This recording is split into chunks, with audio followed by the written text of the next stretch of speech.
Yeah. Money never sleeps, pal. Money, money, must be funny in the richest girl. Uh-huh. Oh, the richest girl. If I get a little money. Il faut bien admettre en effet que quelques petits excès ont été commis. D'ailleurs, à propos de marge, je trouve un peu baroque de vous prêter à 8% du pognon que vous faites travailler à 20. Money. Ils avaient le droit de faire ça. Pourquoi? Le droit. Avec moi, vous êtes sûr de revoir votre argent. I want you to deal with your problems by becoming rich.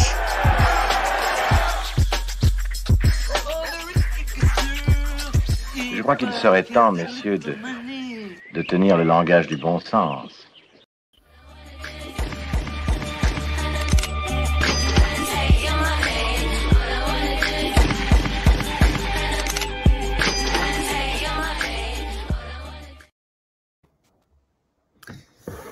Alors, c'est une question, évidemment, que chacun va aborder avec son prisme. Bien sûr, je dirais, la monnaie, c'est une forme de liberté d'expression. La liberté de choisir sa monnaie, c'est une liberté fondamentale, démocratique.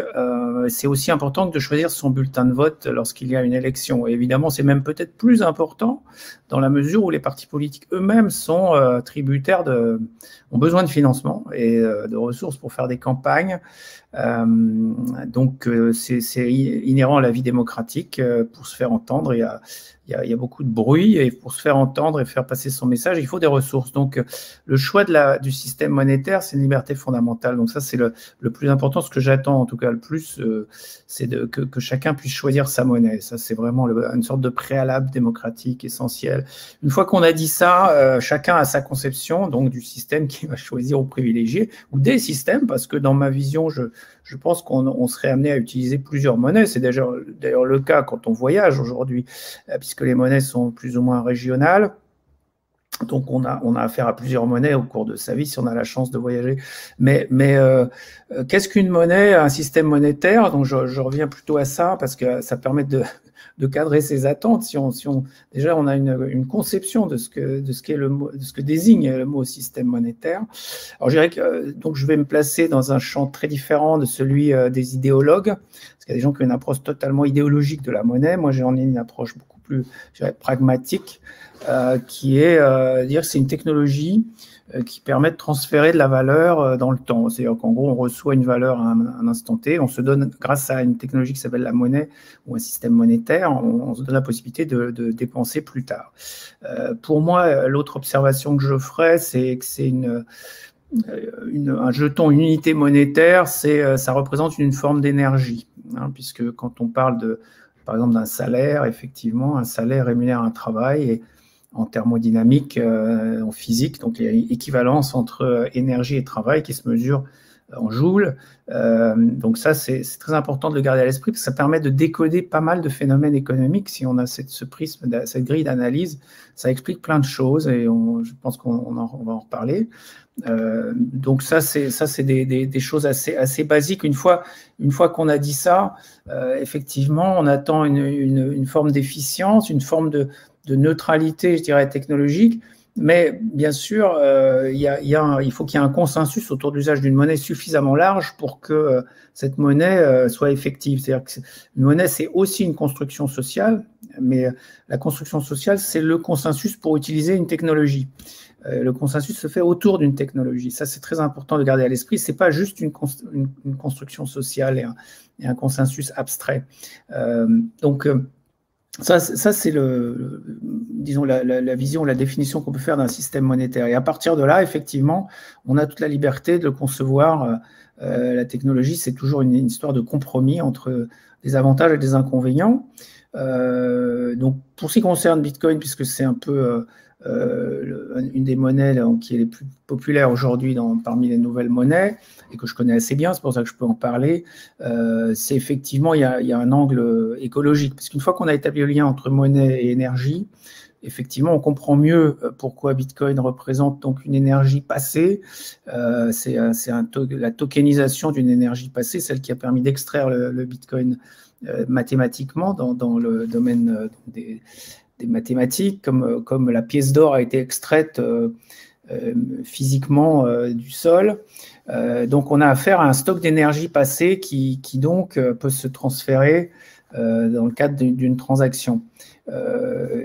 S'il n'y a pas cette extraction, effectivement, d'où vient l'énergie? C'est la question que ça pose immédiatement, c'est que s'il y a des monnaies qui donc se basent sur une énergie passée, comme Bitcoin ou comme les monnaies métalliques, historiquement, qu'est-ce qu'il en est des monnaies donc qui ne contiennent pas cette énergie passée? C'est une énergie future. Donc ça, c'est la monnaie, ce qu'on appelle la monnaie dette. Donc l'énergie future, c'est celle de l'emprunteur qui va fournir une énergie pour rembourser la dette. Donc ça, et à ce moment-là, la monnaie dette représente une énergie, mais c'est une énergie future. Donc ça, c'est deux visions. On voit tout de suite que la technologie sous-jacente, la technologie du système monétaire, lui donne des propriétés qui vont plaire à certaines personnes et moins à d'autres. Donc ça c'est pour ça que parler des attentes en général par rapport à un système monétaire, c'est comme dire voilà, quelles sont les attentes par rapport aux opinions.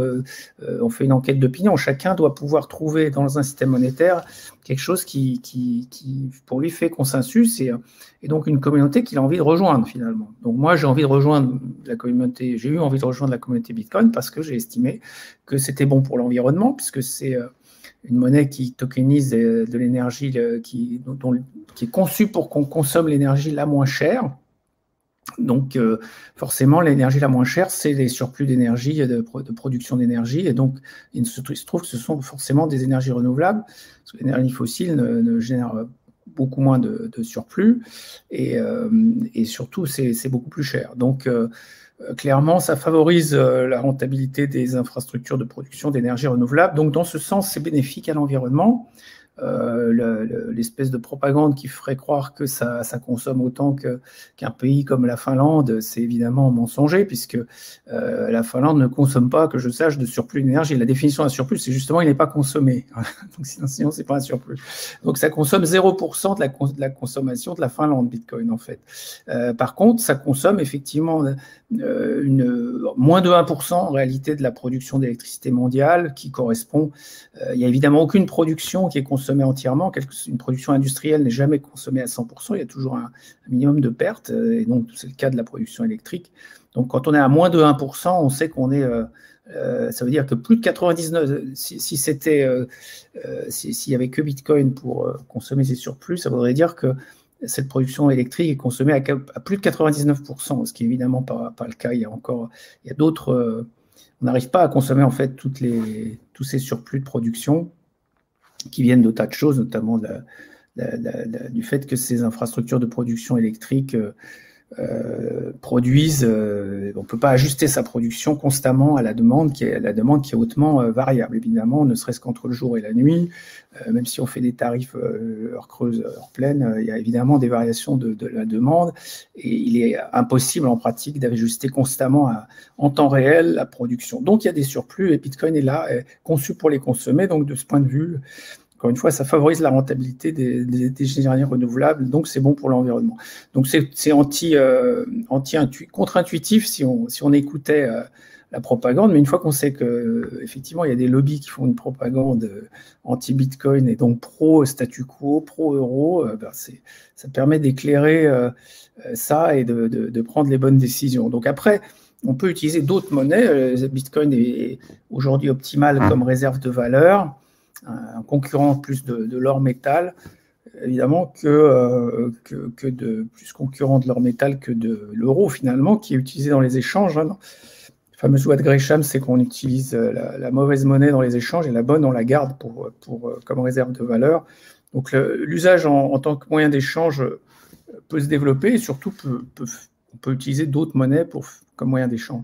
Voilà un petit peu les attentes, je dirais, qu'on peut avoir par rapport à une monnaie. Déjà, définir, avoir une idée claire de ce qu'on entend par monnaie, et ensuite exprimer des attentes par rapport à des fonctions de la monnaie. Donc, je dirais principalement réserve de valeur et et moyen d'échange, et ou moyen d'échange.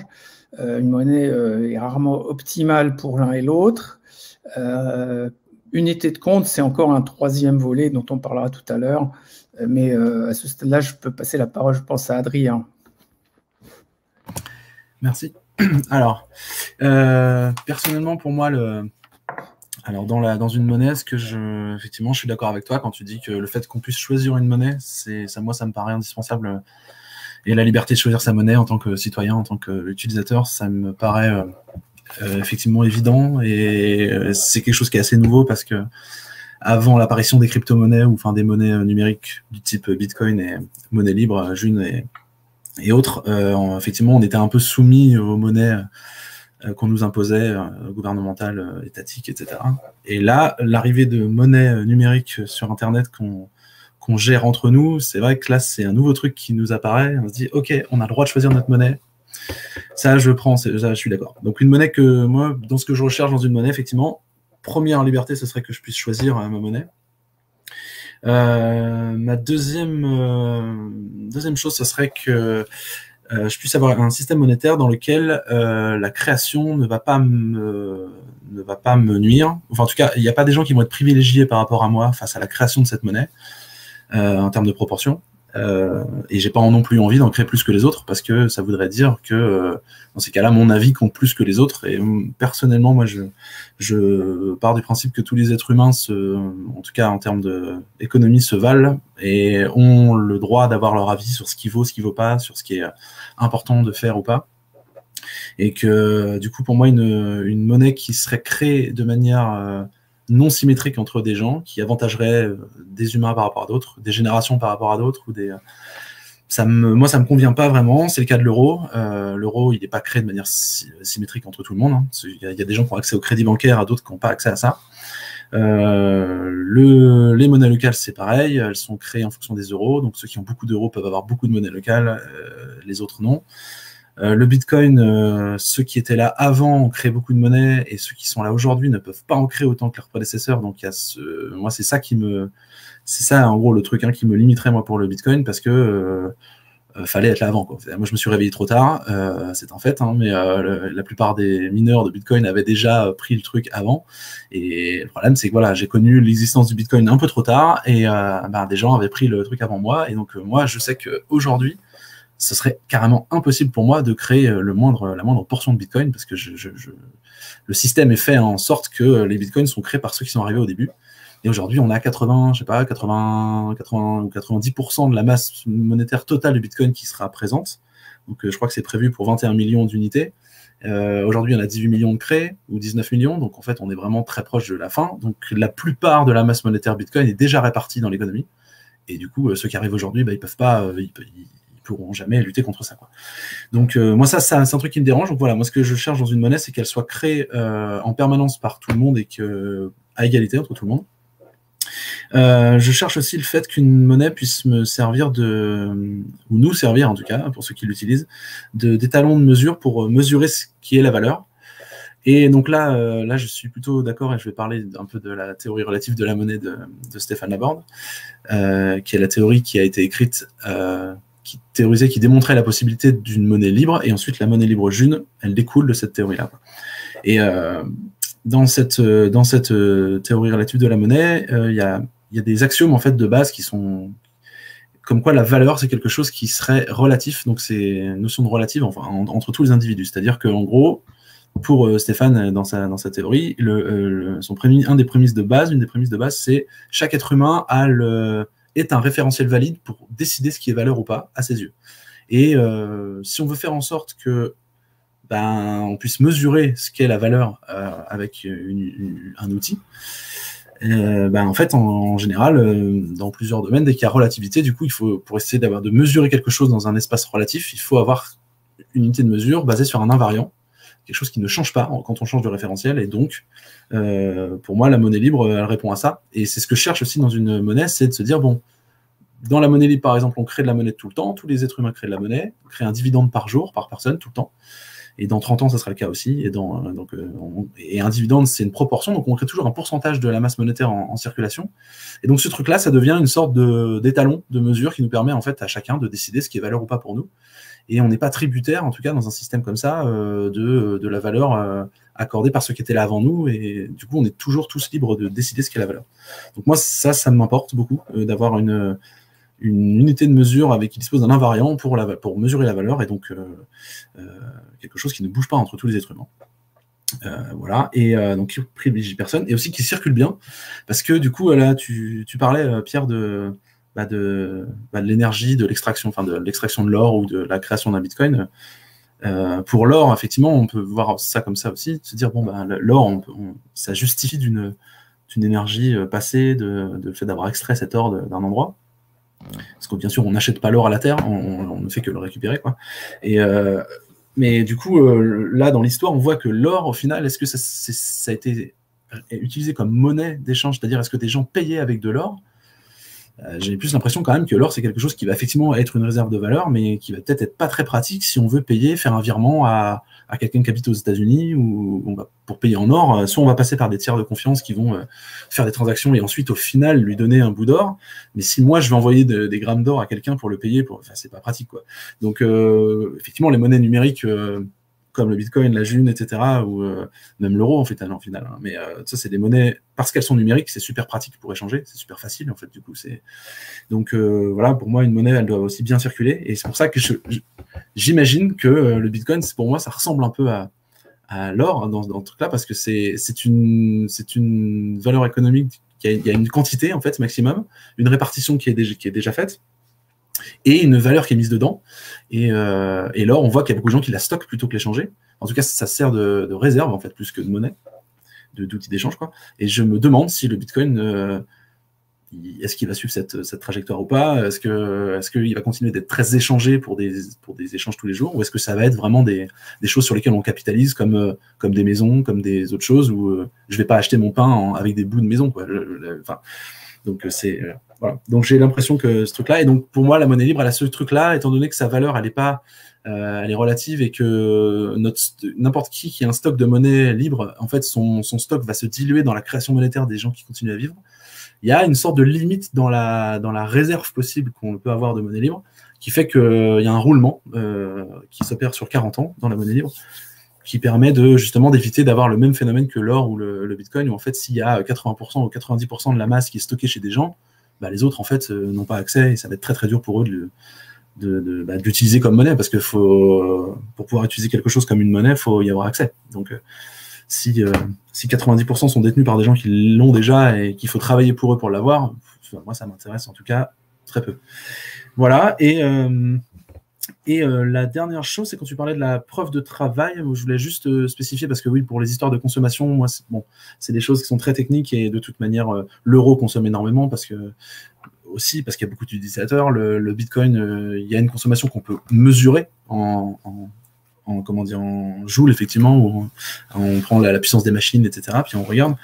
Moi, je voulais juste te dire, étant donné qu'il y a beaucoup de similitudes entre la June et le Bitcoin, parce que toutes les deux, c'est des crypto-monnaies qui fonctionnent avec des blockchains, qui fonctionnent avec une preuve de travail, qui fonctionnent avec des nœuds qui calculent, décentralisés, sans chef. Enfin, là-dessus, c'est vraiment similaire, en fait, la monnaie libre et le Bitcoin, technologiquement.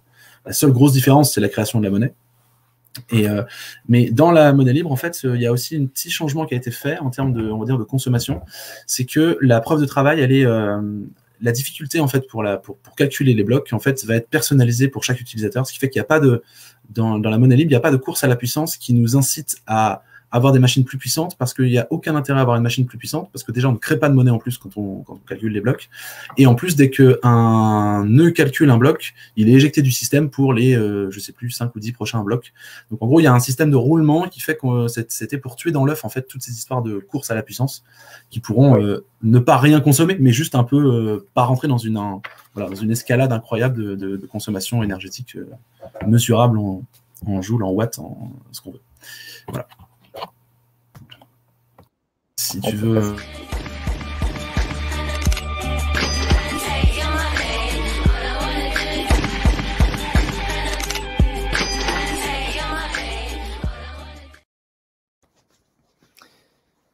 Oui, du coup, on peut garder l'alternance aussi, Adrien. Vas-y. Prendre la question, mais je vais être assez rapide. En fait, le mot distribution, je trouve que c'est approprié parce qu'en fait, on n'entend parler que de redistribution. C'est ça l'observation qu'on peut faire, c'est que dès qu'il y a un débat dans les médias mainstream sur l'économie, bon, d'abord, on parle de l'économie de l'euro, on ne parle pas des autres économies, celle de la June ou celle de Bitcoin, on parle que de l'économie de l'euro. Donc, les gens qui s'autoproclament économistes, en fait, oublient de préciser que ce sont des économistes de l'euro, donc ils connaissent en général assez peu les autres économies parce qu'ils ont souvent jamais fait une seule transaction dans aucune autre monnaie et ils parlent de choses d'une économie qu'en fait ils connaissent pas, s'ils s'aventurent sur le terrain des cryptos. Mais fondamentalement, ils parlent beaucoup de redistribution parce que ils veulent pas qu'on parle de distribution. En fait, c'est ça le truc. Donc, le meilleur moyen de ne pas parler de distribution, c'est de focaliser le débat sur la redistribution, parce que là, effectivement, c'est les impôts, donc c'est un sujet effectivement politique, social, qui va monopoliser le temps de parole sur cette question de la redistribution. Et on a gentiment évacué de cette manière la question de la distribution primaire, qui, comme le soulignait Adrien aussi, est évidemment fondamentale, puisque c'est la question de l'accès au capital, en fait. C'est-à-dire que le capitalisme ne marche pas dès lors que l'accès au capital est un jeu biaisé. Alors, je l'ai souvent illustré en parlant des différences de financement entre les startups numériques américaines et les startups européennes, avec des rapports de financement qui sont de l'ordre, qui sont absolument hilarants, quoi, parce que là, on est sur des rapports de 1 à 1000, hein, c'est même pas de 1 à 100 ou de 1 à 10. Là, on est sur des rapports entre le financement que peut recevoir une startup américaine et celui que reçoit une startup équivalente démarrant au même moment en France, c'est de 1 à 1000. Donc ça montre bien que le jeu du capitalisme est lié à la création monétaire, est faussé par la création monétaire ex nihilo de l'argent dette, puisque ce capital provient de la monnaie dette. Et donc, à partir du moment où on peut créer de la monnaie comme ça, ex nihilo, de la monnaie décrétée, évidemment, c'est plus du capitalisme, c'est une forme en ce qui concerne les Américains, en tout cas d'impérialisme, soyons clairs. Donc, je pense qu'il faut parler de distribution, il faut arrêter de parler de redistribution, parce que la redistribution n'arrive pas.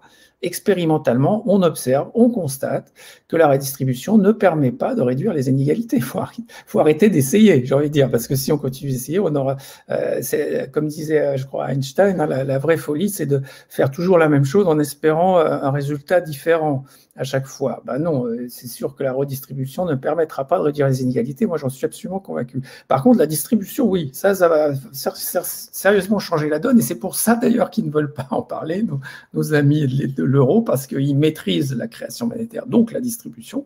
Ils se font la distribution à eux-mêmes et à leurs amis, à leurs obligés, et aux partis politiques qui veulent soutenir, qui vont leur permettre de continuer à leur monopole et leur action absolument dévastatrice sur l'environnement, sur le lien social, sur tout le reste. Donc il faut vraiment qu'on puisse, et ça nous ramène à la liberté de choisir sa monnaie, puisqu'effectivement, pas du moment on peut choisir sa monnaie, on peut aussi choisir, grâce à Bitcoin qui a été publié en logiciel libre, on peut aussi choisir de démarrer sa propre monnaie. Si on est une communauté, si on est un parti politique, si on est un projet d'infrastructure, enfin, si on est une association humanitaire, enfin, dans tous les cas, on a cette liberté-là qu'on n'avait pas avant. Et ça, pour moi, c'est ce qui m'a enthousiasmé dans l'invention de la publication de Bitcoin sous une licence libre de type MIT, c'est-à-dire qu'on peut copier, forquer, distribuer librement le logiciel sans devoir de royalty à qui que ce soit.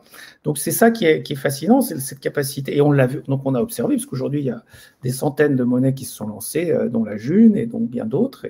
Et c'est ça qui est fascinant. Donc le problème technologique de la distribution, je dirais même la construction sociale d'une distribution différente de celle de la dette, du crédit, est aujourd'hui une réalité. Donc la seule chose qui n'est pas faite, c'est l'alignement des régulations et des lois à cette réalité. Mais dans les faits, le monopole a disparu. C'est ça qui est intéressant. Le monopole a disparu et on peut aujourd'hui exercer cette liberté. Donc ça change la donne et les effets vont s'en faire sentir dans les décennies qui viennent, les années qui viennent.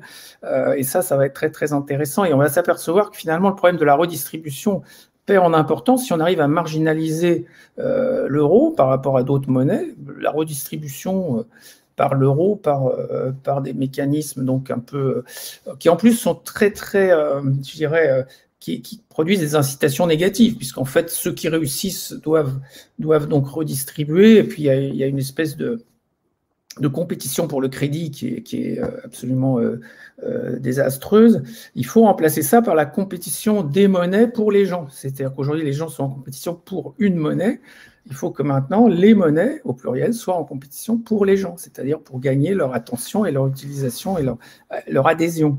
Et ça, c'est beaucoup plus intéressant. Ça veut dire que chaque projet peut se manifester et se lancer et recueillir une adhésion à travers la monnaie qu'il va émettre pour se financer. Donc ça, c'est un mécanisme tout à fait nouveau, tout à fait passionnant à mettre en œuvre, à étudier. Je dirais que c'est encore assez expérimental, mais on a vu avec Bitcoin que ça peut réussir excellemment. On le voit avec pas mal d'autres projets, comme Ethereum et Tezos.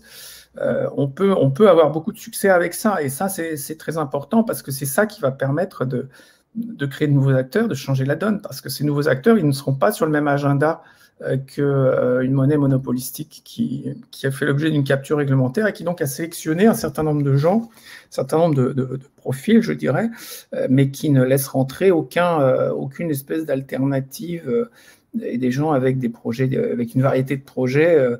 Et dans le monde complexe où nous sommes, évidemment, il faut faire autre chose que de financer les énergies fossiles, comme le font les banques françaises. Il faut faire autre chose que de financer une société de consommation qui ne mène nulle part. Donc ça n'arrivera qu'avec la pluralité des monnaies. Tant qu'on sera dans le monopole, effectivement, on aura cette difficulté à la fois donc de sélection des projets qui est faite par donc des banquiers, soyons clairs, ce sont eux qui choisissent les projets qu'ils financent. Et ça, c'est ni démocratique ni souhaitable. Et ça pose, et on sortira de cette problématique de la redistribution qui impose, qui pénalise en fait les gouvernements qui veulent je dirais, développer les services publics et des choses un peu en dehors de la sphère marchande, puisque dans ce cas-là, il faut qu'ils taxent les gens. Il y a d'autres moyens. On peut financer des services publics avec des monnaies, avec une monnaie numérique.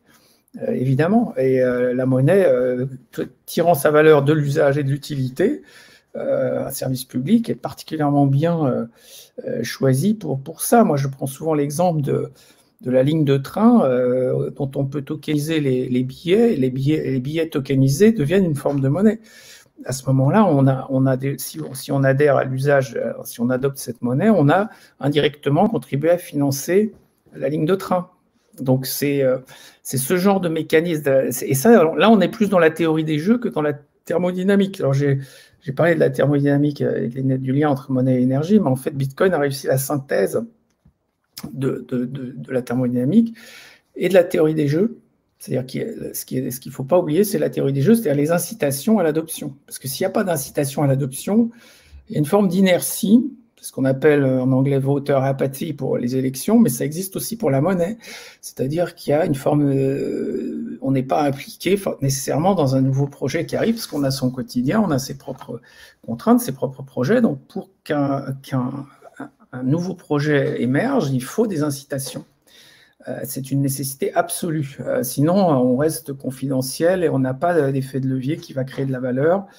La création de valeur étant définie donc dans le prisme thermodynamique là, que j'ai un peu énoncé tout à l'heure, c'est la création de valeur, c'est transformer une énergie non utilisable en une énergie sous une forme utilisable, puisqu'en thermodynamique, l'énergie ne fait que se transformer, elle ne se perd pas, elle ne se crée pas, on ne consomme pas en fait d'énergie, on ne fait que la transformer d'une forme à une autre, par exemple une énergie électrique en une énergie mécanique, etc.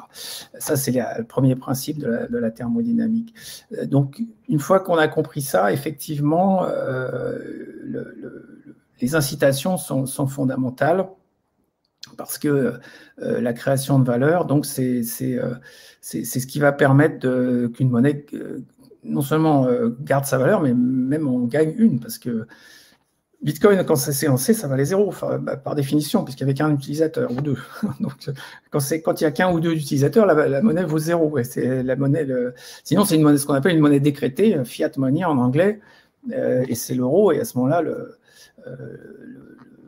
la baguette de pain, il y a des prix réglementés, il y a le prix de l'énergie, il y a un certain nombre de prix qui permettent de fixer la valeur de la monnaie parce qu'on a affaire à un monopoly. Mais à partir du moment où une monnaie est flottante, c'est une nouvelle monnaie, évidemment, sa valeur va naître de l'utilité du réseau qu'elle constitue. Parce qu'une monnaie, c'est un réseau. Donc cette notion d'incitation pour participer au réseau est essentielle. Voilà ce que je pourrais dire. Ouais. D'ailleurs, j'ai quelques questions pour rebondir un peu sur ce que tu disais. Bon, j'essaie de morceler. Je fais pour la distribution, moi, je voudrais rajouter une chose. Effectivement, je suis aussi d'accord avec ce que tu dis. Pour la création monétaire, en fait, c'est la première distribution, c'est pas la redistribution, c'est la distribution. C'est-à-dire que quand on fait une partie, il faut qu'on ait tous un minimum des cartes pour pouvoir jouer. Donc, ok. Du coup, le truc, c'est que une monnaie, toutes les crypto-monnaies qui vont exister aujourd'hui, il y en a, je sais pas, 8000, 10 000, je sais pas combien il y en a, mais il y en a beaucoup. Il y en a plutôt des centaines, parce que si on va sur les milliers, on arrive à des choses totalement expérimentales et confidentielles. Hein. Ok. Du coup, donc la plupart de ces monnaies, ok, elles vont avoir un système de distribution différente, mais moi, le truc qui me dérange un peu, c'est le fait de à quoi ça sert de vouloir... à quoi ça sert, après, chacun fait ce qu'il veut, mais pourquoi vouloir déplacer le problème? C'est-à-dire que moi, ce qui me dérange dans l'euro, c'est le fait qu'il y en a qui ont les droits de le créer, les banques ont le droit de le créer, elles décident de ça, et en fait, elles décident dans le monde de l'euro, les banques décident de la distribution de la monnaie, et donc, du coup, décident du futur de tout le monde en disant je finance tel truc et pas tel autre. Et puis, du coup, en tout cas, ils ont une incidence très forte là-dessus. Et ils rentrent en résonance eux-mêmes parce que, du coup, ils évaluent la valeur des choses avec la monnaie qu'ils créent eux-mêmes. Donc, c'est comme si on arrosait toujours au même endroit dans un jardin et qu'on se disait ouais, mais regarde, ça pousse que ici. Ah oui, mais bon, si tu mets de l'eau que ici, enfin, c'est le truc, le chat qui se mord la queue, quoi. Donc, mais du coup, moi, je vois la possibilité dans cette technologie-là, et donc dès que j'ai découvert la monnaie libre, la June, c'est ça qui m'a choqué, c'est que je me suis dit, d'accord, en fait, le système de création, il est permanent, ce qui fait que dans la monnaie libre, et c'est d'ailleurs la seule que je connais comme ça, la première distribution, donc voilà, la création, elle est permanente, en fait, dans le temps. C'est-à-dire que, et j'ai l'impression que dans des autres crypto-monnaies comme le Bitcoin, où, en fait, la notion du temps n'a pas été prise en compte, c'est-à-dire que les premiers arrivés sont ceux qui créent la plupart de la gros pourcentage de la masse monétaire, et une fois que c'est fait. Et les autres sont dans une autre phase où ils doivent, ceux qui arrivent trop tard, ils doivent courir après les bitcoins créés par les autres. Et ils n'ont pas, eux, la possibilité de créer, en tout cas, une proportion égale aux autres, quoi. Donc, en gros, dans le système de Bitcoin ou dans d'autres, dans un système qui ne va pas avoir une distribution permanente de la monnaie pour tout le monde, en fait, ça va privilégier quand même ceux qui sont sous la création monétaire par rapport aux autres. Donc, dans un système dit Bitcoin, moi, j'aurais tendance à penser que si on évalue tout en Bitcoin, qu'on fait des échanges en Bitcoin, qu'on regarde toute la valeur des choses en Bitcoin, du coup, ceux qui ont des Bitcoins sont privilégiés par rapport aux autres. Et donc, ceux qui ont créé la majeure partie des Bitcoins avant vont forcément pouvoir influer sur les échanges qui vont se passer dans cette monnaie-là, et les autres vont devoir travailler pour ceux qui en ont au début pour en avoir, et ensuite, après... Donc, ça me paraît... je vois pas l'intérêt vraiment de déplacer un problème qu'on a avec la monnaie dette pour le dire, tiens, je vais faire le même truc pyramidal dans une autre monnaie. Du coup, c'est ça qui m'a choqué dès que j'ai découvert la monnaie libre. Je me suis rendu compte que ce problème-là était enlevé, quoi. C'est-à-dire que le fait que la monnaie soit créée en permanence pour tout le monde, j'avais donné l'exemple la dernière fois, mais pour ceux qui écouteraient, parce que toi, je suis sûr que tu t'en rappelles, mais c'était le côté, la chose similaire entre le fait de créer la monnaie pour tout le monde ou alors de prendre aux plus riches pour distribuer aux plus pauvres. En fait, l'effet peut être le même. Donc, pour se figurer ça, on peut imaginer deux personnes qui ont des comptes sur un compte en monnaie libre, par exemple. Il y a quelqu'un qui a 1000 et il y a quelqu'un qui a 9000 sur son compte. Donc, celui qui a 9000, il est 9 fois plus riche que l'autre. Donc, on va dire, ok, c'est quelqu'un qui est 9 fois plus riche. Si les deux, le lendemain, créent 1000 chacun sur leur compte, celui qui a 9000 passe à 10 000 et celui qui était à 1000 passe à 2000. Donc maintenant, ils ont un rapport de 1 à 5 entre eux. Le plus riche, il est plus que 5 fois plus riche que le plus pauvre. La veille, il était 9 fois. Donc en fait, l'écart a tendance à se diminuer. Si on crée de la monnaie pour tout le monde en permanence avec la même quantité de monnaie pour tout le monde, l'écart, en fait, va s'amoindrir. Et en fait, le stock monétaire de tout le monde va avoir tendance à se... Et donc la redistribution se fait, en fait, simplement en créant de la monnaie pour tout le monde. Et on n'a pas besoin d'aller la chercher chez les plus riches. Et dans la monnaie libre, on l'observe... Parce que bon, cette espèce de convergence s'opère sur 40 ans. Donc là, la monnaie libre, elle n'a que 4 ans, donc on voit les prémices du truc. Mais il y a quand même cet aspect en fait de redistribution permanente de la masse monétaire. En fait, voilà, donc moi, c'est moi la chose qui vraiment m'intéresse qui m'a choqué dans la monnaie libre, c'est ça par rapport aux autres monnaies que je connais. J'en connais aucune qui fonctionne pas comme ça, parce que dans la monnaie libre, le truc, c'est que même quelqu'un qui rentre dans 40 ans, sa création monétaire en fait sera de la même proportion que ceux qui sont dedans aujourd'hui, et du coup en fait la monnaie des gens vivants en fait va tout le temps en fait remplacer la monnaie des gens qui étaient là avant. Et du coup il y a un truc qui fait que la monnaie elle appartient à ceux qui sont dedans en fait, et tout le monde a le même pouvoir, la même liberté en fait de créer la monnaie. Ce que n'a pas un utilisateur du Bitcoin, d'une monnaie locale, d'un euro, ou enfin même si c'est des monnaies complètement différentes, au moins cet aspect-là, il n'est pas. Et d'ailleurs, donc Stéphane Laborde dans sa théorie, lui, ce qu'il a voulu faire, c'est trouver un système monétaire qui fait en sorte que la monnaie soit créée à égalité entre tout le monde. Et du coup, ça fait ce système de redistribution permanent en fait, qui n'a même pas besoin, on n'a même pas besoin de demander d'imposer des impôts ou quoi que ce soit. C'est juste créé pour tout le monde. Si tu permets, je peux corriger une mauvaise perception du mécanisme de création monétaire de Bitcoin, c'est qu'il se fait pas gratuitement. En fait, c'est ça que tu oublies de mentionner, c'est que celui qui extrait le Bitcoin, il n'a pas reçu le Bitcoin comme ça dans sa boîte aux lettres sans rien faire, donc il n'a pas bénéficié d'un avantage en fait. Contrairement. Alors, est-ce que le premier, les premiers mineurs, ils n'avaient pas besoin d'un ordinateur très peu puissant par rapport à ceux d'aujourd'hui, par exemple?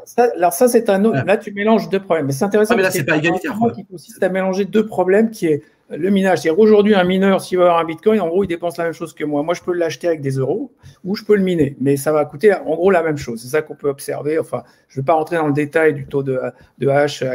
Ça dépend de quel prix, à quel prix l'électricité. Comme je l'ai dit, normalement, il doit l'avoir au moins à l'électricité la moins chère, donc au prix plancher de l'énergie, etc. Je ne vais pas rentrer dans ces détails. Mais en gros, si tu as obtenu un Bitcoin, si tu as un Bitcoin dans ta poche aujourd'hui, tu as forcément à un instant donné dépensé quelque chose, et ce quelque chose était la même chose pour tous les gens à cet instant-là. Maintenant, ce que tu dis est juste, c'est-à-dire que ceux qui sont au début d'un réseau qui a du succès ont un avantage s'ils ont acheté le droit d'usage du réseau et qu'il a pris de la valeur. C'est comme les actionnaires de Facebook ou de Google. Google, juste pour donner un exemple, ça fait x10 000 depuis 98, depuis sa création. L'action Google a été multipliée par 10 000.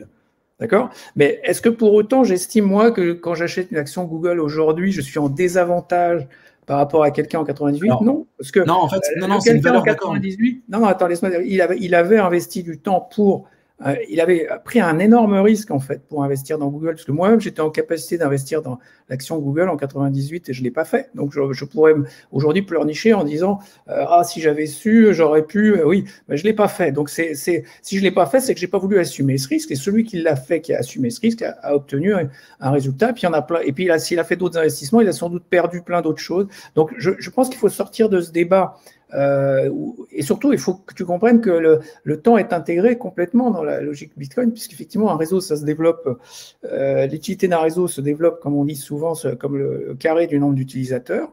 Donc, effectivement, on n'est pas sur des phénomènes linéaires, on est plutôt sur des phénomènes loi de puissance ou loi exponentielle.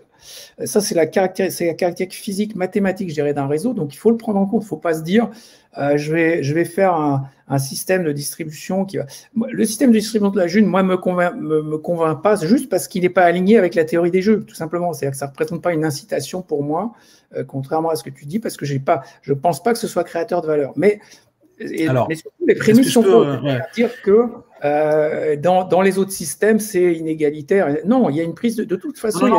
La seule chose que je disais, c'était la création et la répartition, elle, est inégalitaire, pas le reste. Là, tu me parlais de la. Non, mais tu peux pas le partager.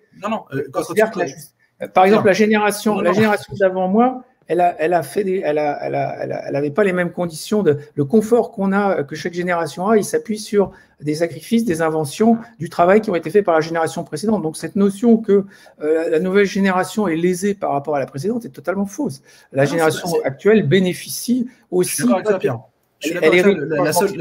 Le seul détail sur lequel je disais qu'il y avait une égalité, c'est pas. Là, quand tu parlais de l'action de Google, là, on est dans autre chose parce que là, on parle déjà d'une valeur de l'action estimée en euros. C'est autre chose. Là, on parle même pas de ça. Moi, je parlais juste de la répartition de la masse monétaire. Si on prend la masse monétaire, la masse d'actions Google, par exemple, il y a un nombre d'actions Google. Si ce nombre grandit ça va changer la répartition. S'il y a des gens qui créent des actions, Google a le monopole. La capitalisation de Google. D'accord. Non, mais ce que je veux dire, c'est que c'est un exemple. Moi, on parlait de monnaie, du coup. Donc, c'est pas des actions Google, parce que mais pour les monnaies, pour des monnaies différentes, il y a une masse monétaire. C'est une forme de monnaie. Pour moi, l'action Google est une forme de monnaie. Non, mais d'accord, mais tout peut être une monnaie. Moi, je peux payer tout en verre d'eau, je peux payer tout en banane. C'est de la monnaie valeur. C'est pas de la monnaie dette, mais c'est de la monnaie valeur. Non, mais pour moi, tout peut servir de monnaie. C'est le choix d'un utilisateur de décider qu'il va utiliser telle chose comme monnaie ou pas. Mais en fait, on peut le faire potentiellement. Après, pourquoi on va choisir une monnaie plutôt qu'une autre? Parce qu'elle va être plus pratique et elle va remplir des fonctions de monnaie. Et le truc, c'est que là, on parlait de la création de la monnaie et avant même de parler de sa capacité d'échange ou de la valeur qu'elle peut avoir à travers d'autres monnaies, pour moi, il y a la question de la masse monétaire. C'est la quantité en circulation et sa répartition dans les utilisateurs. Dans le Bitcoin, le problème, c'est que la répartition en pourcentage, si on dit que la masse monétaire, c'est 100%, eh ben, il y a 80% qui appartiennent déjà à des gens et ça bougera jamais. Alors que dans un système de monnaie libre, en fait, le pourcentage en fait, a tendance à s'écarter, à revenir le même pour tout le monde. En fait. Le banquier de François Ier, non, mais le banquier de François Ier avait le plus d'or à l'époque de la Renaissance. C'était l'homme qui avait le plus d'or sur la planète. Aujourd'hui, personne se demande combien il a d'or. Ce pauvre homme, il est disparu. Et l'or, quand je reçois une pièce d'or, je me dis pas que les gens il y a 2000 ans qui utilisaient déjà l'or avaient un avantage sur moi. Non, mais factuellement, ils avaient une proportion de la masse en circulation bien plus grande. Et que cet avantage-là, pour la monnaie, en tout cas, pour la distribution et la création, quand on crée de la monnaie, en fait, ce qu'on fait, c'est qu'on augmente la quantité de monnaie en circulation. Du coup, on dévalue. Imaginons, il y a un système monétaire, il y a 100 unités en circulation. Chaque unité représente 1%. Si moi, j'arrive et que je crée 100 autres unités en plus dans le truc, bah, chaque unité devient 0,5%. Donc, quand on regarde en pourcentage de la masse en circulation, en fait, elle est là, la répartition. Elle est là. Et pour moi, elle est même là, la notion de valeur de la monnaie, quoi. C'est une question par rapport à la masse monétaire. Dans la monnaie libre, étant donné que la création est permanente, et ben, si on regarde en pourcentage, qu'on ait 100 unités dans la monnaie libre qui tourne ou qu'on ait 1000 unités, on s'en fout. Si on regarde en pourcentage, c'est 100. Donc, toutes les masses monétaires valent 100 tout le temps. C'est juste qu'après, quand on regarde dans un 100%, quelle est la répartition en pourcentage de la masse monétaire pour chaque personne? Et du coup, dans le Bitcoin, là, on est dans un système où, en fait, on a 80% de la masse monétaire qui est déjà créée et il ne va pas y en avoir plus que ça. Et on va arriver à un 100% qui est déjà déterminé en termes d'unités. Et qu'on fasse des subdivisions en centimes, ça ne change rien. Ça ne change rien sur un pourcentage, quoi. Et du coup, la répartition en pourcentage, elle est déjà faite. Ouais. Et donc, moi, ça me pose un problème par rapport à la monnaie libre qui, elle, fait une répartition qui change tout le temps. C'est-à-dire que quelqu'un qui va avoir 30% de la masse monétaire aujourd'hui, parce que les autres vont continuer à créer la monnaie, ces 30% vont devenir de plus en plus insignifiants. Il va se retrouver en fait à la fin avec une moyenne. Et tous les gens qui rentrent dans la monnaie se retrouveront avec une moyenne. En fait. Voilà. J'entends ce que tu dis, mais ce que tu es en train de dire, c'est que la June n'est pas construite comme une réserve de valeur et que Bitcoin est optimisé. Non, ça c'est intéressant, mais si, c'est dans le temps. C'est dans le temps. Et chaque système a ses points forts et optimisé. On ne peut pas optimiser un système sur toutes les dimensions. Ouais, mais c'est quoi une monnaie? Bah, du coup, c'est ça, c'était le rôle de la monnaie. Alors, qu'est-ce qu'on cherche dans une monnaie? Est-ce que notre but dans une monnaie, c'est de pouvoir la stocker chez nous? Est-ce que c'est le but de l'échanger? Est-ce que le but d'une monnaie, c'est de... Il faut préconiser le pluralisme parce que tu ne peux pas avoir un optimal sur toutes les monnaies. Chaque monnaie va avoir un usage préférentiel. En tant que réserve de valeur, tu vas utiliser Bitcoin. En tant que moyen d'échange, je vais peut-être utiliser la June. Je n'ai pas d'a priori là-dessus. Mais il faut sortir du monopole. Mais après, dire qu'une monnaie est supérieure à une autre, non. C'est comme dire qu'un parti politique, ce serait comme dire qu'un parti politique est supérieur à un autre. Non, il y a non, bien sûr. Pour lequel je vote et il y a les autres, mais je ne vais pas dire qu'il est supérieur. Il est juste celui pour lequel je vote. Les monnaies, c'est pareil. Et je pense qu'on peut, suivant les élections, il y a des gens qui votent pour un parti au régional, d'autres un autre parti pour les européennes. Ouais. Pour la monnaie, à mon avis, ce sera pareil. Pour certains usages, ils vont utiliser une monnaie. Pour un autre usage, ils vont utiliser une autre monnaie. C'est la fameuse loi de Gresham. Hein, la mauvaise monnaie chasse la bonne dans les échanges, de toute façon. Donc, quand ils ont une monnaie qu'ils considèrent un peu, dont la valeur leur semble déclinante, ils vont l'utiliser dans les échanges, ça c'est sûr. La réserve de valeur, c'est plutôt l'équivalent de l'or. Donc, je pense qu'il faut être assez relax par rapport à ces questions. Ce qu'il faut éviter, ce que je pense qu'il faut souligner, c'est l'absence de dette associée à l'unité de la June ou à Bitcoin. C'est ça qui est intéressant dans ces monnaies, c'est qu'il n'y a pas de dette associée. Donc, à partir de là, la distribution, c'est les gens qui, effectivement, adhèrent au projet. Moi, si je ne vais pas sur c'est dérangeant, je n'aurai pas de June. Non, mais c'est dérangeant parce qu'il suffit que tu sois membre, Pierre, si tu veux, moi je peux te certifier. Oui, mais tu peux devenir membre. Parce qu'il y a des centaines d'autres monnaies et que je n'ai pas le temps d'être sur. Je ne peux pas être sur 600 réseaux. Je comprends, mais je veux dire. Comme les réseaux sociaux, c'est pareil. Oui, mais dans la June, par exemple, il n'y a pas besoin d'en acheter pour en avoir. En fait. Il suffit d'être membre pour en créer. Oui, alors ça pose la question de sa valeur après, si tu veux, parce que c'est ce qu'on appelle un airdrop. Dans notre jargon des cryptos, c'est ce qu'on appelle un airdrop quand on envoie de l'hélicoptère monnaie. C'est-à-dire tu distribues la monnaie effectivement à tout le monde sans contrepartie. Donc sans qu'ils travaillent, sans qu'ils... Mais en quelle proportion? Donc, alors en proportion, mais fondamentalement, c'est ce qu'on appelle un airdrop, c'est-à-dire qu'ils n'ont rien fourni en échange. Donc leur perception de la valeur de cette monnaie, encore une fois, on est dans la théorie des jeux, va être relativement faible. Et le problème, c'est une fois que tu as fait cette distribution, il faut qu'il y ait des gens qui l'acceptent. C'est-à-dire la recevoir gratuitement, ça pose pas de problème. La recevoir en échange d'un bien ou d'un service, c'est une autre paire de manches. Et c'est là où les difficultés commencent. Mais en termes d'adoption, et c'est là où la théorie des jeux est importante à prendre en compte. Le fait de distribuer en airdrop sur un modèle, sur un algorithme comme celui préconisé par Stéphane dans son livre, ne pose pas de problème à personne. Le problème que ça pose, c'est celui de l'acceptation en tant que moyen d'échange par des marchands qui vont devoir te livrer un bien ou un service en échange. Donc là, ça nous ramène à la discussion sur la convertibilité, la liquidité de la monnaie. Dès lors que tu la mets en échange libre sur le Internet, parce que ces monnaies s'échangent sur Internet très facilement, évidemment, dans un exchange, je suis bien placé pour en parler, parce que je suis moi-même fondateur, opérateur d'un exchange. C'est là où on voit comment elle se comporte en termes de théorie des jeux. Et effectivement, il y a des monnaies qui décollent pas, il y en a d'autres qui ont des comportements bizarres. C'est là où on a une sorte on se mesure à ses pairs, quoi. C'est la cour de récréation, hein, c'est à ce moment-là. Et la vraie vie, c'est ça. C'est une cour de récréation où chacun a son sac de billes. Hein. Donc, si on fait un raisonnement un peu comme Stéphane, un peu, je dirais, en in vitro, hein, son truc, c'est un peu in vitro, quoi. Non, c'est expérimenté là depuis 4 ans. Non, mais tu fais une théorie et puis après tu dis c'est génial. Et d'ailleurs, je vais disqualifier toutes les autres monnaies en disant que c'est la seule monnaie libre. La seule libre, en définissant la liberté pour une monnaie, en disant c'est la seule monnaie libre. Donc, c'est un gimmick marketing, mais c'est pas ça qui fait. Encore une fois, c'est les incitations. Quelles sont les incitations? Moi, je peux en donner une qui est. Je l'ai pas vu moi. Hein. J'ai cherché, j'ai pas vu. Non, mais après peut-être qu'elle te parle pas, mais en tout cas les incitations que moi je vois, c'est en fait on rentre dedans, on en crée autant que les autres, peu importe l'époque à laquelle on rentre, même de vos petits-enfants rentreront dedans, ils en créeront la même proportion que moi je vais en créer aujourd'hui. Donc déjà, il y a une sorte d'égalité dans l'outil d'échange, tout le monde va l'avoir à égale proportion, donc c'est déjà une bonne incitation. Et en plus, c'était un truc sur le... Ça, c'est un objectif politique, c'est pas une Non, c'est un objectif... Non, c'est un objectif... Enfin, c'est un fait, c'est un fait. La seule chose qu'on est sûr que la monnaie libre fait, c'est ça. Le reste, on ne sait pas. La seule chose qu'on est sûr qu'elle fasse, c'est le fait qu'elle est distribuée et créée à même proportion pour tout le monde qui rentreront dedans aujourd'hui et demain. Mais le mot-clé, c'est que tous les membres de la communauté. Le problème de la théorie des jeux, c'est de faire venir les gens dans la communauté. Et c'est pas suffisant, juste leur dire. Ok. C'est pas suffisant. Mais par contre, il y a quelque chose dont tu parlais tout à l'heure, c'était marrant. Tu disais le Bitcoin, quand il a commencé, il valait 0.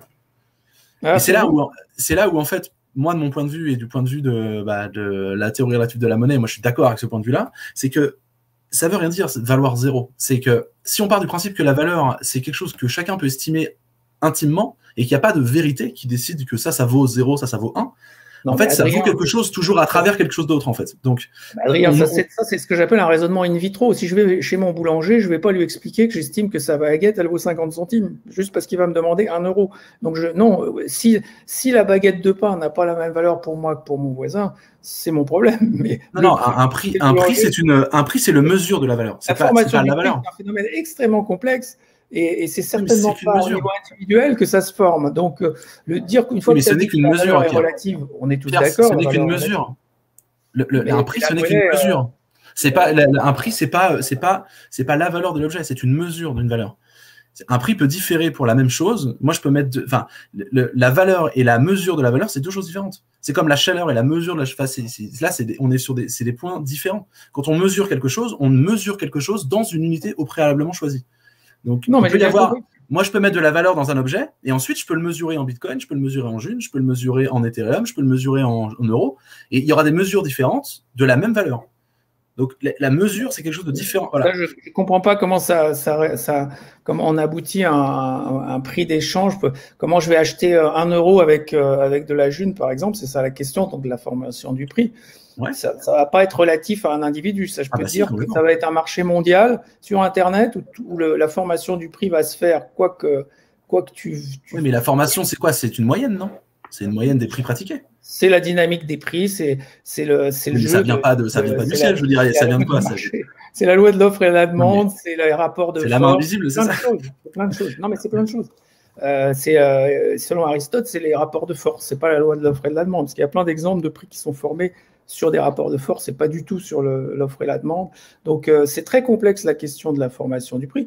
Mais en tout cas, in fine, tu n'as pas une valeur individuelle pour chacun des choses. Non, 1 euro, il va se mesurer. Ça, c'est un point de vue de Pierre.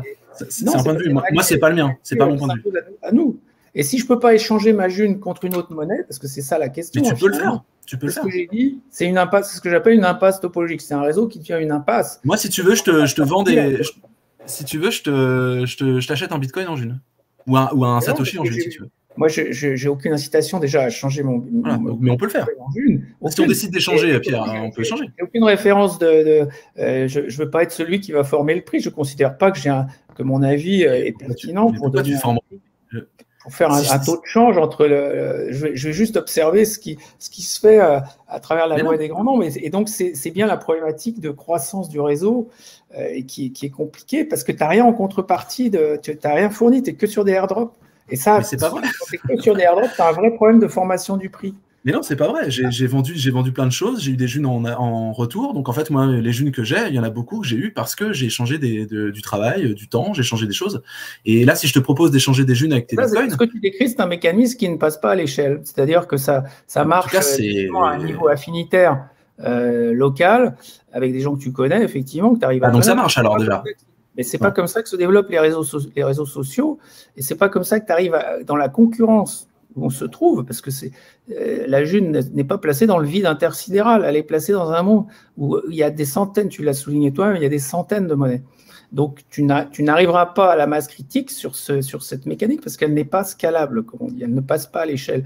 C'est comme dire, il y a quelque chose qui marche dans ma famille, chez mes amis, il y a plein de trucs qui marchent et que je n'imagine pas une seconde passer à l'échelle. Ça, c'est le problème, si tu veux, du discours politique. Il y a plein de gens qui font ça, qui te présentent des solutions qui, en fait, ne passent pas à l'échelle. Donc, c'est séduisant, tout le monde… mais moi, je pense que tu fais des pronostics, là. C'est d'une construction sociale, hein, la monnaie. C'est-à-dire qu'il faut avoir une masse critique d'utilisateurs. C'est quand même ça la question de l'acceptabilité d'une monnaie, c'est une masse critique d'utilisateurs. Si c'est juste une monnaie familiale, une banque de temps du village ou des choses comme ça, on sait que ça ne passe pas à l'échelle. C'est tout. C'est en fait observable. Moi, je suis dans l'expérimentation. On regarde ce qui marche et ce qui ne marche pas. Tu parlais des monnaies locales. Les monnaies locales sont un bon exemple d'expérimentation qui ne marche pas. Et parce que ça a du mal à passer à l'échelle, parce que c'est contrôlé finalement par les banquiers, pour plein de raisons. Assez complexes d'ailleurs. Mais surtout parce que la monnaie n'est pas créée égalitairement entre tout le monde. Donc en fait, on est à la merci des mêmes problèmes. Voilà, c'est la seule raison. Non, c'est pas la seule raison peut-être. En tout cas, moi, je pense que là, tu fais des pronostics sur la june qu'il faut voir l'expérience, parce que là, on peut pas savoir. Là, tu décrètes que ça pourra pas passer à l'échelle. Je suis pas sûr. En fait, ça dépend de. 4 ans. Non, mais ça fait 4 ans quand même. À 4 ans, c'est pas grand-chose quand même. 4 ans, on est quand même sur une petite expérience. 4 ans, les projets que je suis au bout de 4 ans. On est 3000 membres. Il y a 3000 personnes qui décident de créer la même monnaie dans toute la France et même en dehors de la France. Il y a des échanges un peu partout. Il y a, moi je sais pas, je sais pas si tu es renseigné sur les 4 ans, c'est microscopique, Adrien. C'est microscopique. Ça veut dire qu'il y a un problème. À quelle échelle, j'en sais rien, non. C'est à l'échelle mondiale parce qu'une monnaie, ça vit sur Internet. Ces monnaies vivent sur Internet, donc on est. Alors non, là pour le coup non, parce que dans la monnaie libre, du coup, pour rentrer dedans, il faut rencontrer des autres personnes. Donc en fait, c'est quelque chose de très local. En fait, il y a de la localité dans le côté mondial. C'est que dans la monnaie libre, on ne peut pas devenir membre. Il y a des gens qui sont au Québec et ils ont du mal pour devenir membre de la june parce qu'en fait, ils ne peuvent pas rencontrer d'autres membres parce qu'ils sont pratiquement tous en France. Mais ça, c'est le problème du Web of Trust. C'est le problème de. C'est pas un problème. C'est pas un problème. Enfin, tu vois un problème sexuel. On revient toujours à cette question du passage à l'échelle. Le Web of Trust, c'est génial, mais ça a du mal à passer à l'échelle parce qu'il faut éduquer un tas de gens à la signature électronique, à la génération de clés, etc. On connaît les problèmes du Web of Trust. Je sais bien, mais sauf que là, on est dans un système, en tout cas dans la monnaie libre, où il y a. Moi, je sais que j'ai rencontré énormément de gens grâce à la toile de confiance, mais des dizaines et des dizaines de gens, quoi. Des gens qui m'ont hébergé alors qu'ils ne me connaissaient pas, mais juste parce qu'on est dans le même système pour l'instant. Moi, je sais pas, c'est l'expérience qui montre. Ça fait 4 ans, c'est pas énorme, mais on était 59 au début, aujourd'hui on est 3000. Que l'expérience soit plaisante, j'en doute pas. Pour ceux qui sont dedans, mais on échange, quoi. Moi, je trouve que la communauté Bitcoin est passionnante. J'ai aussi rencontré un tas de gens que j'aurais jamais rencontrés autrement, donc je trouve ça absolument génial. Ça, c'est l'expérience qu'on vit. Alors Pierre, par exemple, Est-ce que en Bitcoin, enfin je sais pas, moi en monnaie libre, j'ai vu des gens refaire leur toit, ils ont acheté un stock de tuiles en monnaie libre. J'ai un pote à Toulouse, il a acheté 10 000 litres d'eau pour sa péniche. Comme ça. Il y a des gens qui ont acheté une maison. mais en monnaie libre, il n'y a pas encore une personne qui a acheté une maison. Par contre, il y a des gens, on peut louer des maisons. Déjà, c'est déjà pas mal. Il y a des gens qui ont acheté une bagnole, il y a des gens qui ont acheté des motos en monnaie libre. Donc je ne suis pas là pour critiquer si tu veux la monnaie. Non, mais je veux dire, l'échelle, le côté passage à l'échelle, ça dépend de quelle échelle on voit. Et comment les liens entre les utilisateurs se font, quoi. Dans la monnaie libre, on est lié par ce qu'on se connaît, en fait, parce que c'est des gens qui se rencontrent, qui deviennent membres entre eux et qui se font. Donc en fait, ça crée des gens qui se connaissent, qui se voient de visu et qui échangent parce qu'ils se connaissent. Ça n'a rien à voir avec une monnaie qui peut échanger de manière mondiale, parce que la June, potentiellement, on pourrait le faire. Moi, si je vais au Canada, je peux faire un virement en June à quelqu'un qui est en France, il n'y a pas de problème. Par contre, je ne pourrais pas forcément développer une communauté facilement. Il faut que je construise une communauté autour de moi qui va ensuite après pulluler, etc. Donc c'est pas du tout le même développement qu'une monnaie qui s'adapterait comme ça. Parce que sur le Bitcoin, le truc c'est que on peut se faire un nombre de comptes comme on veut. Sur la monnaie libre, si on veut créer de la monnaie, il faut qu'on soit reconnu comme un être humain par les autres êtres humains. Donc du coup, on s'assure en fait en quelque sorte, ça freine. Tu vas dire que ça freine, peut-être dans le temps, mais en tout cas, ça s'assure un petit peu que, en tout cas, ouais, ça s'assure qu'il y a des êtres humains derrière ceux qui créent la monnaie et des êtres humains derrière les utilisateurs de la June. En tout cas, il y a une mécanique d'enrôlement. Il faut enrôler les gens dans un cercle effectivement de confiance. Ouais, voilà. Que ça crée des communautés d'échange en fait. Ouais, c'est très compliqué, c'est ce qu'on appelle des frictions, ça crée beaucoup de frictions d'usage, ça pose des problèmes éventuellement de privacy, mais ça, bon, on peut les résoudre avec des choses bien conçues, mais quand même, ça ralentit, comme tu dis. Alors, si l'horizon de temps, c'est 40 ans, parce que tu parlais d'une période de 40 ans, effectivement, il n'y a pas de problème à avoir 3000 utilisateurs au bout de 4 ans. Mais ce qu'il faut comprendre, c'est que dans un univers où il y a des centaines de monnaies, c'est comme sur Internet, la logique de publication. Le web, ça a permis à plein de gens d'être visibles, mais aussi d'être invisibles, parce que quand il y a la foule, justement, on devient aussi invisible. On était invisible avant, mais on le redevient avec la foule. Donc il y a quand même des questions de passage à l'échelle, je trouve, sur une monnaie pour sa liquidité, parce que le problème d'une monnaie, le moyen d'échange, utiliser une monnaie comme moyen d'échange, ça suppose qu'elle soit liquide. Et même, a fortiori, comme réserve de valeur, puisque comme réserve de valeur, il faut l'échanger à un moment pour rentrer et pour sortir. Si on l'utilise comme réserve de valeur, c'est qu'on a un horizon de temps en tant qu'épargnant. Bon, mais il faut le prérequis pour tous ces usages, c'est la liquidité. Et la liquidité suppose une masse critique. Donc ça, c'est pas une opinion de Pierre Noisa, c'est une observation qu'on peut tous faire par rapport au fonctionnement de l'économie, là pour des économies, je dirais, puisque là on parle d'économie au pluriel. Après le passage, bon ça pour moi c'est plus des prédictions, parce que pareil pour le logiciel libre, on pouvait très bien se dire c'est un business model qui ne tient pas, mais pourtant au bout de 30 ans on se rend compte qu'en fait il y a énormément de logiciels libres développés et qu'en fait ça s'est développé en dépit de ceux qui pouvaient faussement prédire que oui ça marche pas parce qu'il n'y a pas de business model, parce que vous vendez pas vos logiciels, ça marche pas.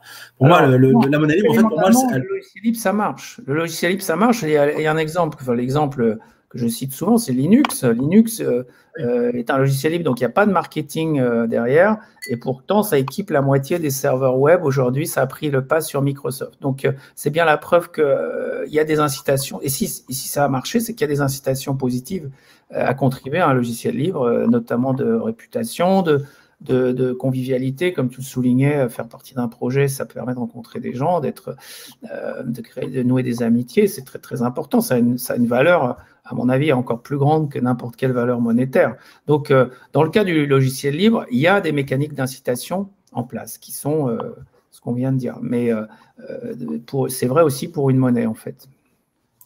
Bon, ouais, ok. Après, moi, je pense que les mécanismes d'incitation pour un logiciel libre, c'est les libertés que ça nous donne qu'on n'avait pas avant. La liberté de modifier le code, etc. La liberté de pouvoir utiliser le logiciel comme on veut, débarrasser de la lourdeur pour des trucs qui servent à rien, l'adapter pour vraiment un usage. Et pour moi, la monnaie libre, elle a sa même philosophie dans la liberté. Ça, on devait en parler à la fin, on précisera après. Mais, on passe à la question suivante, Adrien. Oui, mais je crois qu'on a glissé quand même.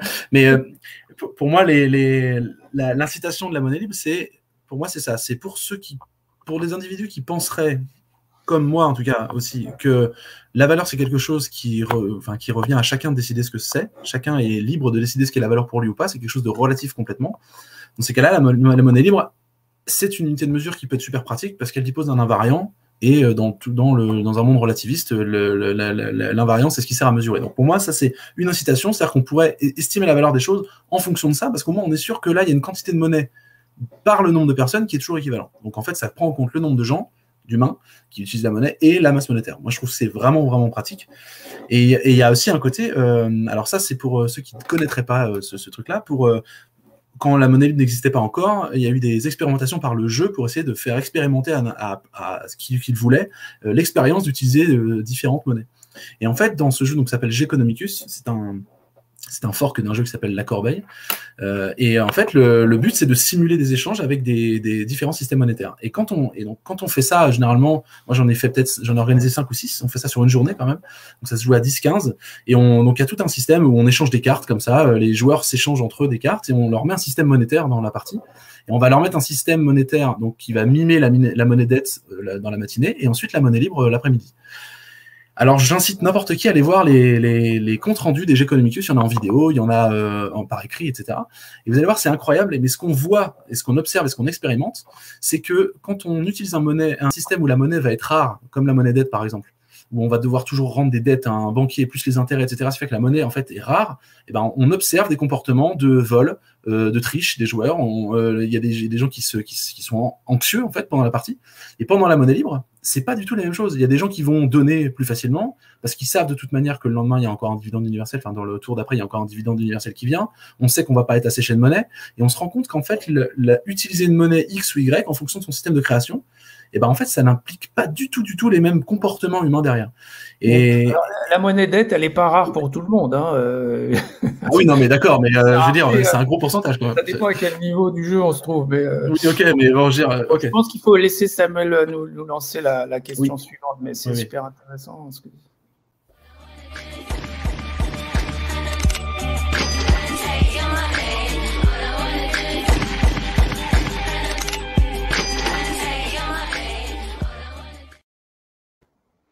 Ouais, ça on en a déjà pas mal parlé, donc on va aller assez vite sur celle-là, on pourra aller sur la suivante quasiment. Mais sur l'aspect unité de compte, je pense qu'il faut pas se tromper. L'unité de compte, c'est ce qui permet d'établir des normes comptables, donc de développer une base, la fiscalité, les règles fiscales, etc. Donc c'est surtout très normatif la notion d'unité de compte.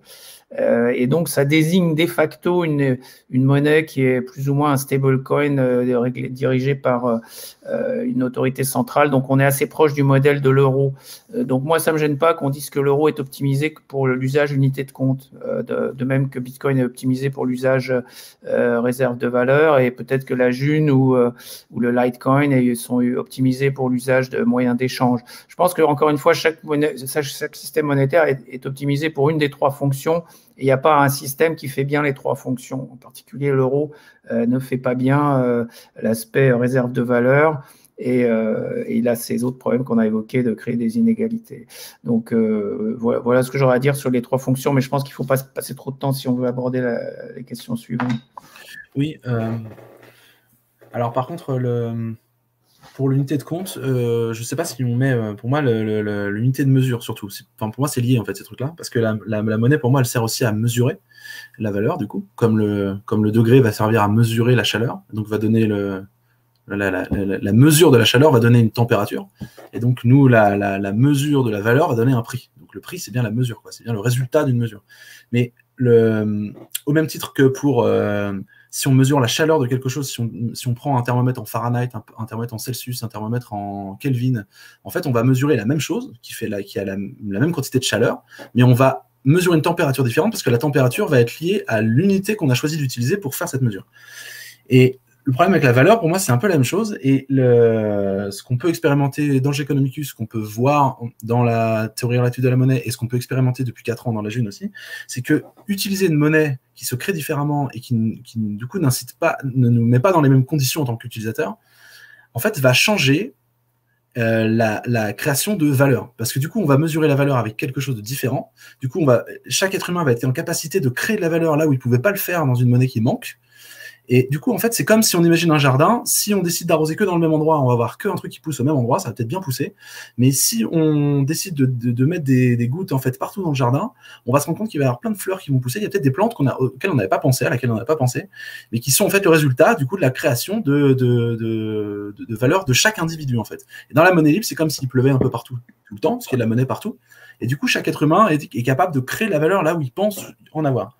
Et du coup, je pense que utiliser une unité de compte euro ou june, par exemple, ce serait complètement différent parce que du coup, de toute manière, on ne fait que mesurer dans le champ de visibilité. Donc, si on utilise une monnaie qui décide, qui met des œillères et qui décide que ça vaut ou ça vaut pas, eh ben on va compter des choses, on va compter la valeur des choses, mais on va être limité par la façon dont la monnaie a été émise à la base. En fait, ça va changer notre rapport à la valeur, quoi.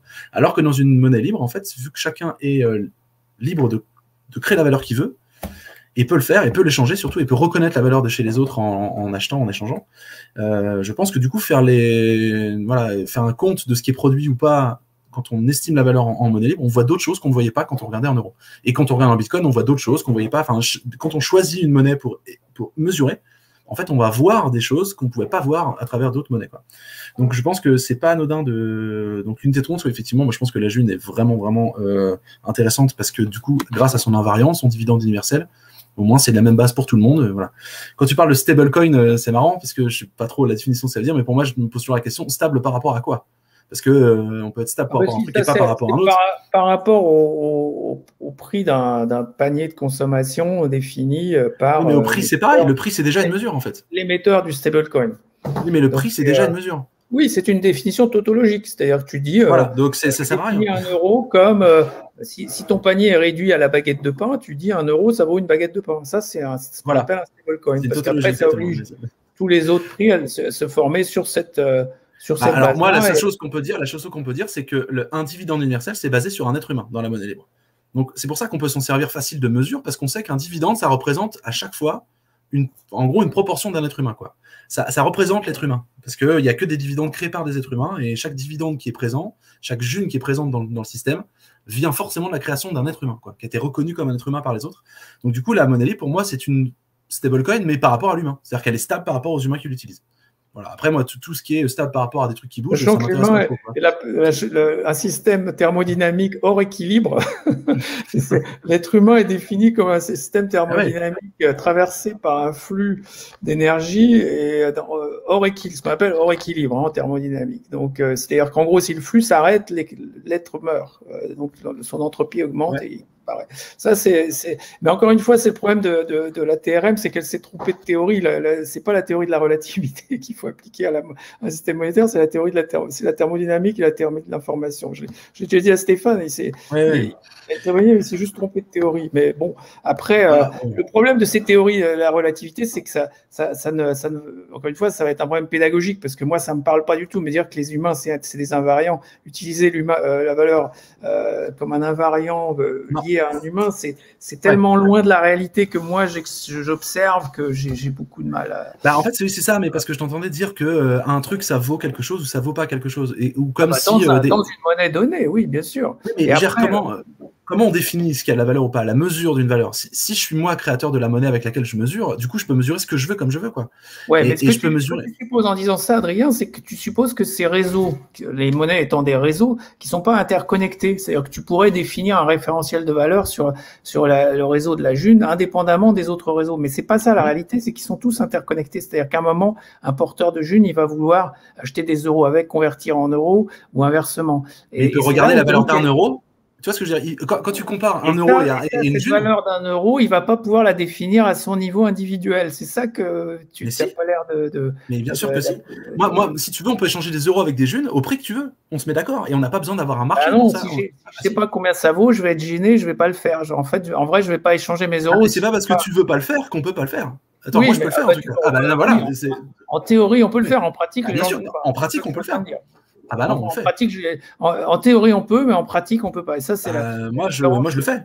Moi, je le fais. J'ai déjà échangé beaucoup de choses, je le fais. 3000 utilisateurs, et c'est ce que je disais, ça passe pas à l'échelle. Ça passe pas à l'échelle. Ah, ça, c'est une prévision, Pierre. C'est une prévision. Bah, tu fais Madame Irma, c'est pas. Non, c'est une observation très humble de la réalité que j'observe moi. Après, ce n'est que la réalité que j'observe. Ce n'est pas une vérité ultime, je te l'accorde.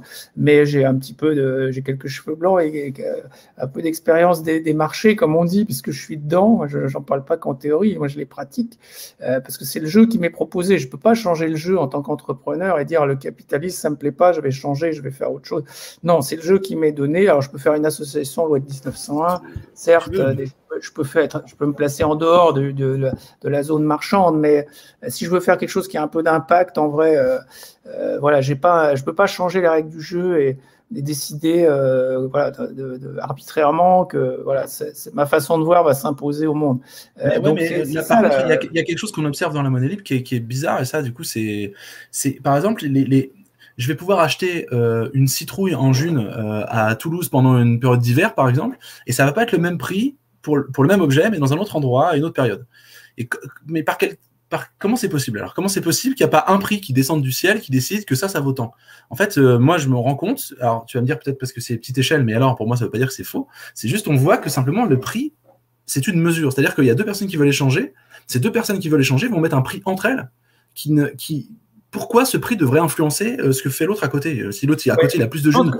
Non, mais c'est très intéressant parce que je pense qu'on a glissé d'une discussion sur les systèmes monétaires à une discussion sur la formation des prix, etc., la notion de valeur relative, etc. C'est des débats passionnants, mais on pourrait y passer sur une heure. Donc, c'est vrai que pour moi, c'est effectivement la valeur, elle dépend du contexte. Donc, effectivement, quand la logistique, c'est de la création de valeur, parce qu'effectivement, tu changes un stock d'énergie d'un endroit, tu le déplaces à un autre, et il a une autre valeur à cet endroit, et donc ça correspond bien à une création de valeur au sens que je le disais tout à l'heure, c'est-à-dire transformer une énergie pas utilisable en une énergie utilisable. C'est-à-dire que si la citrouille elle n'est pas utilisable à un endroit, mais si je la déplace à un endroit, ça a une valeur parce que je l'ai rendue utilisable, l'énergie en question. Donc, il n'y a pas que ça. Il n'y a pas que ça. De deux personnes qui font un tableau, il y en a un, il va peut-être avoir un tableau qui va être plus valeureux qu'un autre. Pourtant, il y a la même énergie dépensée. Il y a non, mais c'est parce que tu parlais sur l'exemple de la citrouille. Après, on peut. Oui, mais je veux dire, c'est pareil. Il y a des gens qui font des beaux. Enfin, non. Un tableau, c'est une pose de travail. D'ailleurs, entre nous, un tableau, oui, mais comment ça se fait que pourquoi deux tableaux n'ont pas le même prix alors?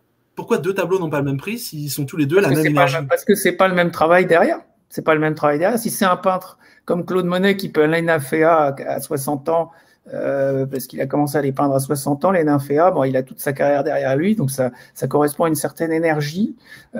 Et si c'est un jeune peintre qui débute, que personne connaît, ça correspond à une autre forme d'énergie. C'est toujours pareil, c'est des énergies différentes. Et donc, il n'y a aucune raison qu'effectivement, ils soient au même prix. Donc, en fait, là, on rentre dans des débats. C'est un autre détail. Okay. D'accord. Donc, on passe à la question suivante. Ok, bon, on n'a pas.